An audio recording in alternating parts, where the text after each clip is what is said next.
A paz do Senhor Jesus. Desejo do meu coração é que hoje seja um dia de vitória, um dia de paz, um dia de conquista, um dia de ouvir o falar do Senhor. Amém? Quero compartilhar com vocês um texto da palavra do Senhor que está no livro de Gênesis, capítulo 19. Vamos ler alguns versículos para uma compreensão maior daquilo que o Senhor há de trazer para nós nesta manhã. No verso 17, a palavra nos fala assim: Aconteceu que, tirando-os fora, disse: Escapa-te por tua vida, não olhes para trás de ti, e não pares em toda esta campina. Escapa lá para o monte para que não pereças.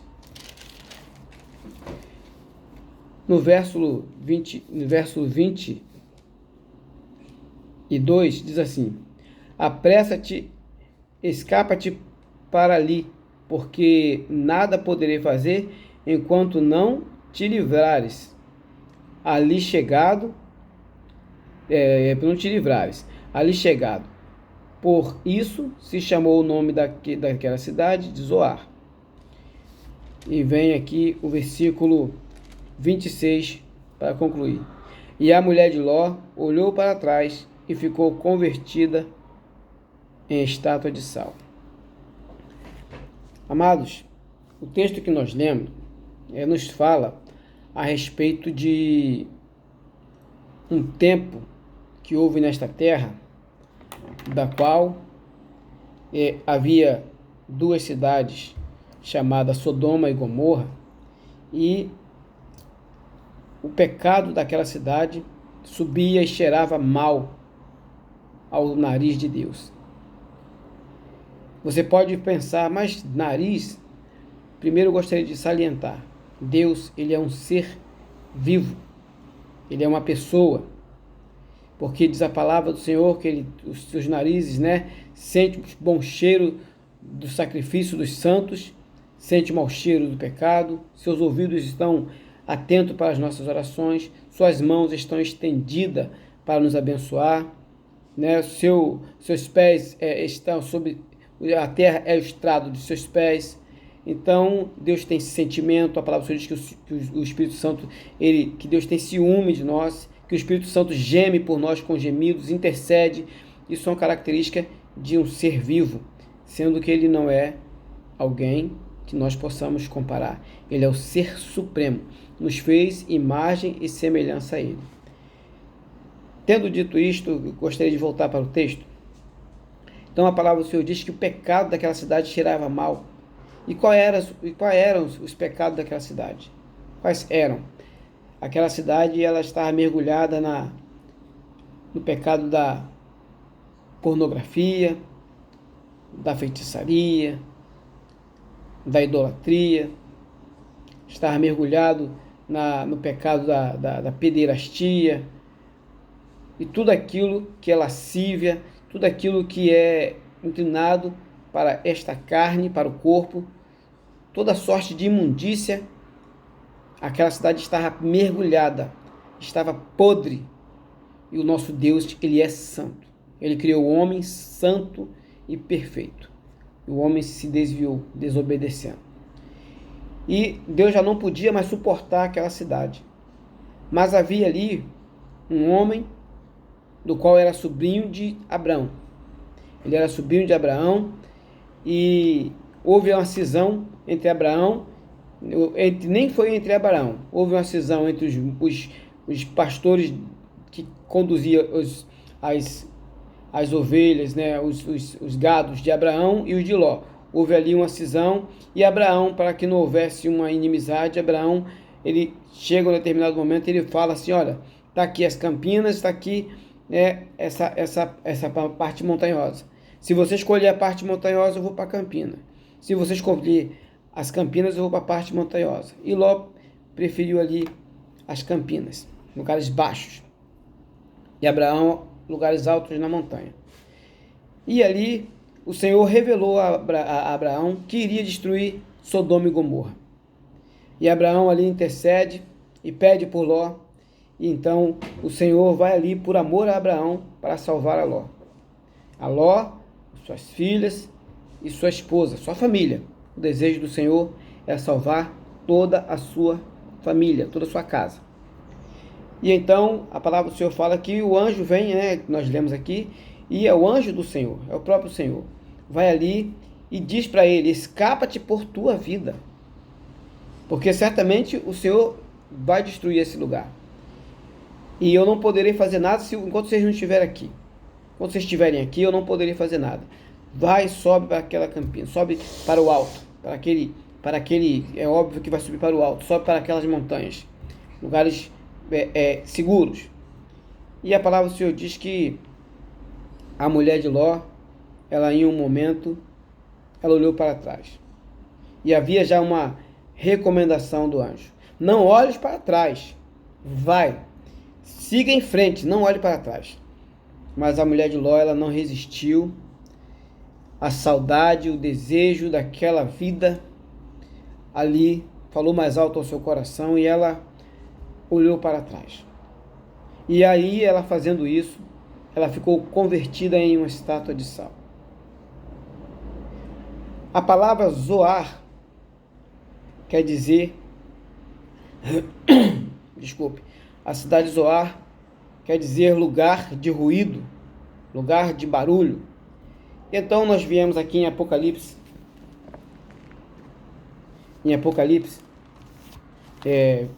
20, 19, se eu não me engano, ou 19, 20,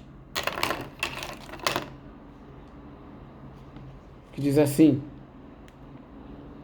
é o versículo, capítulo 19, porque todo ele vem falando a mesma coisa, mas o capítulo 19 diz assim: e depois destas coisas vi no céu como que uma grande voz de uma multidão que dizia: aleluia, salvação e glória e honra e poder pertence ao Senhor nosso Deus.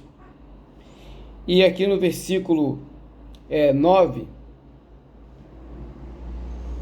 versículo 9 não,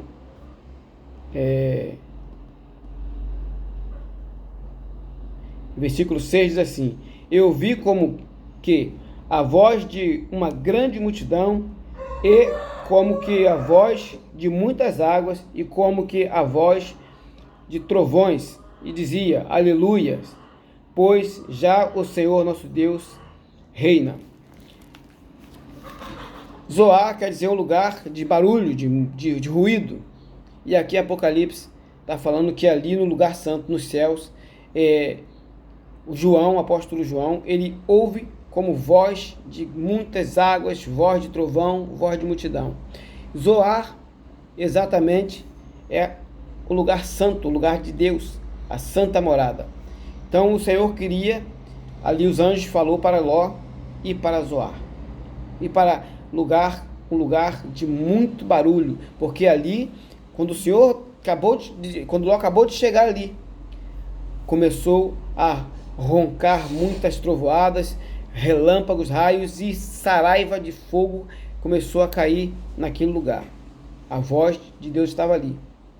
Lá embaixo havia um juízo e tudo estava sendo destruído. Mas aonde Ló estava, era dali que vinha todo o juízo de Deus para aquela cidade onde ele estava e não mais estava, não permaneceu.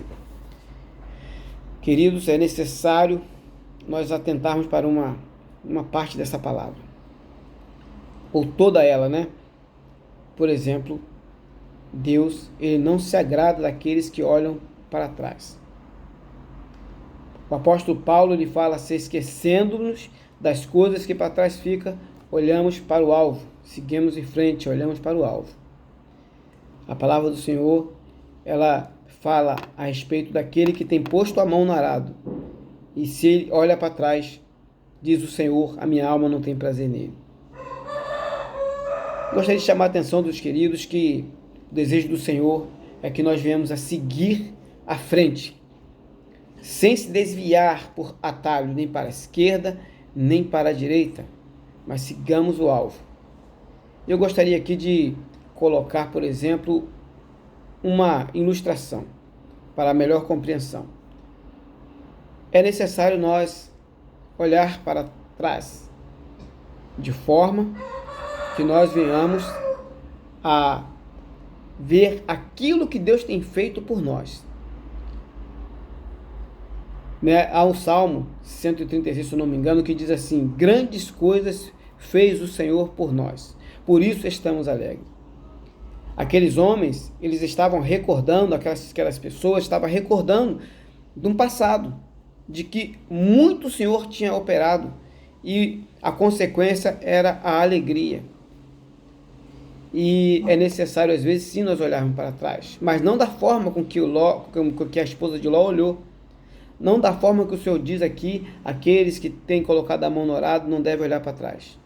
Quando nós estamos num veículo, aqueles que dirigem sabem que é necessário nós ajustarmos os retrovisores central e os laterais, para que nós venhamos ir avante. É necessário nós olharmos para frente, mas quando nós olhamos para frente, para o retrovisor, nós estamos vendo o que passou lá atrás. Tanto faz se é para a esquerda ou para a direita, ele precisa mostrar a mesma coisa. E o central também precisa mostrar a mesma coisa.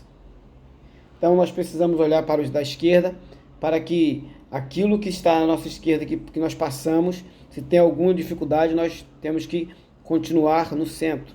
E semelhantemente o da direita. E o central. Nós olhamos para frente, nós estamos olhando também para trás.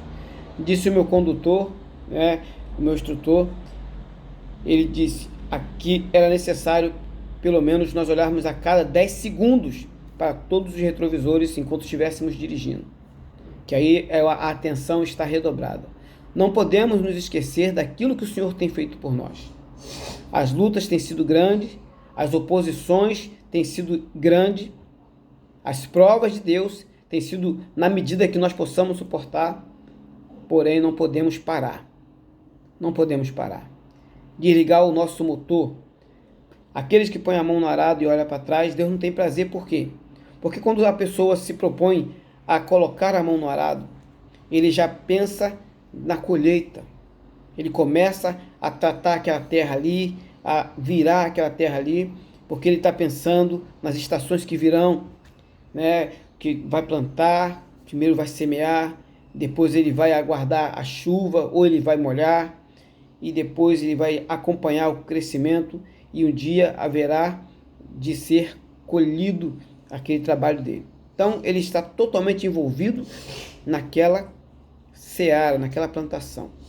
Se ele porventura olha atrás, então ele esquece de fazer o seu serviço ali e certamente haverá um prejuízo. Mas nós vemos aqui a respeito de Ló que o desejo do Senhor era que ele não tivesse um prejuízo. Ele disse: escapa-te para ali, porque enquanto você estiver aqui eu não poderei fazer nada. Escapa-te depressa, porque o juízo vem. Então ele sobe e ali Deus executa o seu juízo, destruindo aquela cidade, reduzindo a nada. Eu não sei nem se arqueologicamente e historicamente existem condições de provar que aquela cidade houve, mas certamente houve e foi destruída. E a palavra do Senhor nos fala a respeito de um momento em que vai acontecer aqui neste mundo também. O pecado da prostituição, da lascívia, da sodomia. Em pleno século XXI, nós temos sodomitas, pessoas que se alegram em tantas coisas profanas, que cheiram mal aos narizes de Deus. Tantos atos, essa cidade, assassinato, corrupção, inúmeras são os atos do homem nesse século, a qual Deus ele ainda não destruiu este mundo, porque nós, o povo dele, ainda se encontra aqui. Talvez você não goste de ouvir isso, dizendo que a gente está se ensoberbecendo, que a gente é melhor. Nós não somos o melhor. O servo de Deus não é melhor do que ninguém. Mas o servo de Deus, ele entendeu que ele necessita viver uma vida de santidade, uma vida de separação. Nós não estamos falando de crente, não. Estamos falando de servo de Deus, daqueles que temem a Deus, daqueles que vivem segundo a vontade de Deus. Pelo menos tentam viver, porque se você buscar ao Senhor, se você busca ao Senhor, se você ler a palavra, se você tenta viver a palavra de Deus, Deus ele vai te ajudar a vivê-la. Se você diz não para o pecado, Deus ele vai se chegar mais a você, porque você está se chegando a Deus. Então nós somos um povo separado. Melhor? Não. Talvez somos os mais miseráveis, mas somos separados. Entendemos, valorizamos aquele chamado, quando o Senhor diz, escapa-te por ti mesmo. Você não tem como escapar por causa da sua mãe, que é evangélica.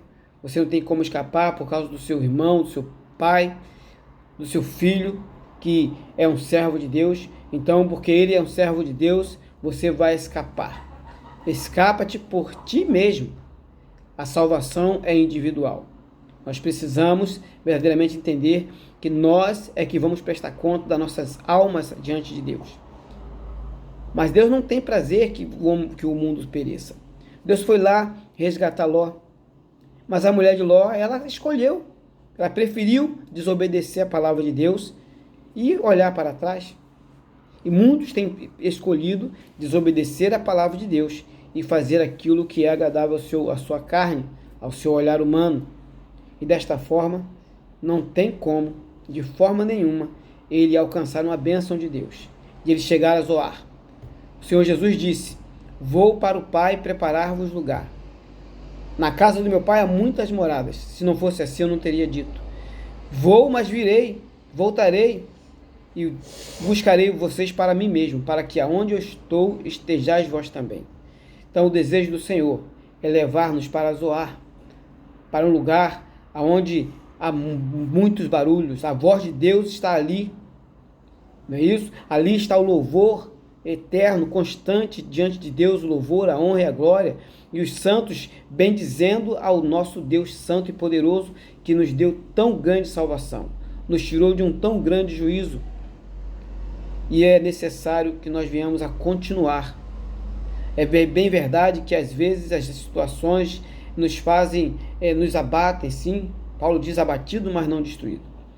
E às vezes a gente, como naquele veículo, é necessário o sinal amarelo, Deus quer algo de nós, nós vamos reduzindo, e o Senhor quer que nós venhamos a parar, não desligar o motor. Com o motor ligado, aguardando o sinal verde de Deus para continuar. E aí nós temos um momento de prova, um momento de luta, um momento de dificuldade, ou um momento de reflexão, e nos sentimos impedidos. Calma, às vezes é Deus que está querendo te mostrar algo. Olhe pelo retrovisor. O que está para trás que você precisa se consertar? Olhe pelo retrovisor, mas não dê as costas para Deus. Porque se você virar as costas para olhar para trás, você vai virar uma estátua de sal. E a estátua, ela é algo inerte, que não caminha nem para frente, nem para trás, para lugar nenhum. Mas o Senhor quer que você caminhe para a eternidade, que eu caminhe para a eternidade. Mas é necessário nós olharmos para o retrovisor de vez em quando e ver o que Deus tem feito por nós. A gratidão é algo que agrada muito a Deus. Então, olhar para trás, desta forma é agradável a Deus. Não olhar e você se voltar, o seu corpo, o seu olhar todo, espiritualmente falando, se voltar tudo para aquilo que ficou para trás, querendo voltar aquilo, viver, ter saudade daquilo. Não, esquece das coisas que para trás ficam. Mas lembre-se de onde Deus te tirou. Eu costumo dizer para aqueles que me conhecem que eu sei de que material eu sou feito. Eu sei que eu sou muito falho, sou muito imperfeito, mas eu sei que o Senhor Jesus Cristo pagou um alto preço por mim, por você, e foi satisfatório para Deus. Sacrifício inocente, de um homem inocente, santo, que derramou do seu espírito, derramou do seu sangue para me purificar. E todos os dias eu sigo para o alvo, que é Jesus.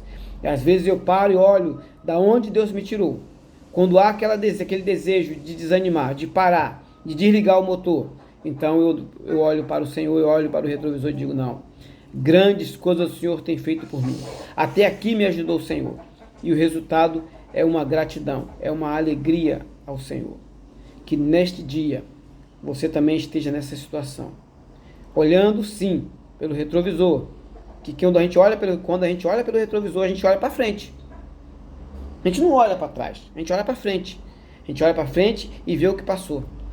A A gente olha, pode ser pelo retrovisor central e vê o que passou. Se você está com o seu motor ligado, se você está parado, aguardando, o Senhor manda você engatar a primeira e vai porque Deus é contigo, Deus é comigo. Não esquecendo de ter cuidado, de olhar pelos retrovisores, porque isso vai te ajudar a você chegar ao alvo, chegar ao seu objetivo. E o nosso objetivo é Zoar. Nosso objetivo é a eternidade. Nosso objetivo é o Senhor dos Exércitos, é a morada santa. E a qualquer momento, aqueles que permanecerem no arado, trabalhando, aqueles que permanecerem meditando na palavra, dizendo grandes coisas o Senhor fez por nós, por mim, eu estou alegre. Então, o Senhor, Ele virá, como veio buscar a Ló. Ele virá buscar um povo. Ele virá e não tardará. O mundo está aí, verdadeiramente anestesiado por tantas notícias, por tantas informações. Para eles são novas, mas para nós está tudo escrito. Nós aguardamos o Senhor a nos buscar e sabemos que o momento está breve. O breve vem. O Espírito e a esposa dizem vem, porque nós desejamos verdadeiramente alcançar a salvação.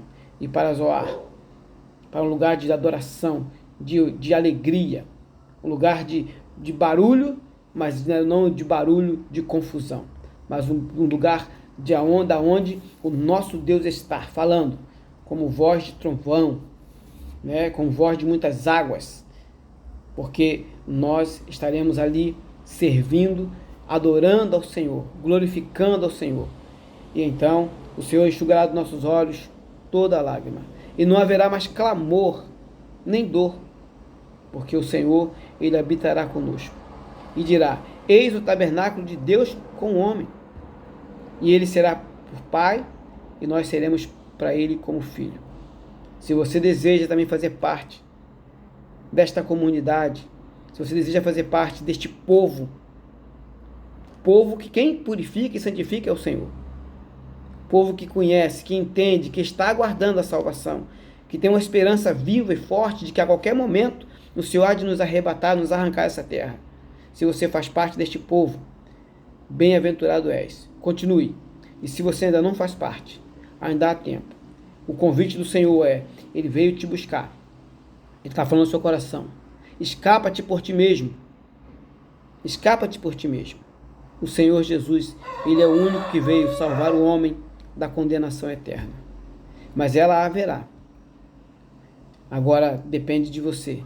Abrir o seu coração ou fechar o seu coração. Sabendo que de todas as coisas nós haveremos de prestar conta diante de Deus. E ninguém poderá se justificar diante de Deus. Ninguém, diz a palavra do Senhor. Amém? Graça e paz. E se você puder, compartilhe para que o Santo Evangelho chegue a lugares longínquos.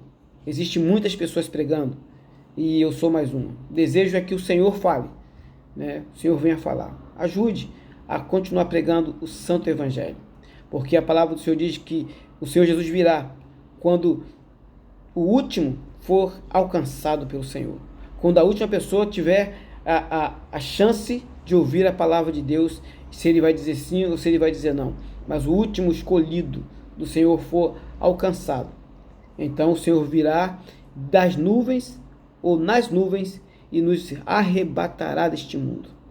Então, quanto mais nós pregarmos a palavra do Senhor, quanto mais nós orarmos ao Senhor para que a palavra do Senhor chegue a lugares longínquos, a países que não permitem que a palavra de Deus seja pregada, mas esses países não prevalecem. As pessoas doam a sua vida, mas a palavra do Senhor, ela permanece, ela prevalece.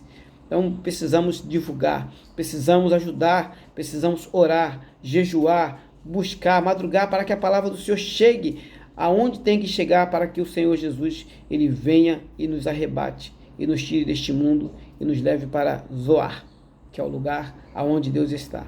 Graça e paz da parte do nosso Deus.